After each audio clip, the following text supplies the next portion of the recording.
இந்த ப்ராப்ளம் பாருங்க. Find the mean and variance of first 10 natural numbers. முதல் 10 இயல் எண்களின் சராசரி மற்றும் விளக்க வர்க்க சராசரியை காண்க அப்படின்னு கேட்டிருக்காங்க.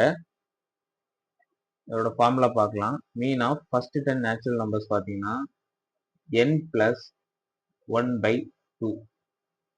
n வந்து 10ல இருக்கு. ஸோ 11/2. அடுத்து வந்து வேரியன்ஸ்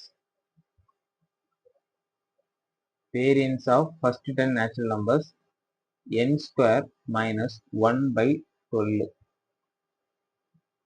n வந்து 10, அப்போ n ஸ்கொயர் வந்து 100 மைனஸ் 1/12. ஸோ வேரியன்ஸ் வந்து 99/12. மீன் வந்து 11/2, வேரியன்ஸ் வந்து 99/12. ஆப்ஷன் ஏல இருக்கு சிம்பிள்.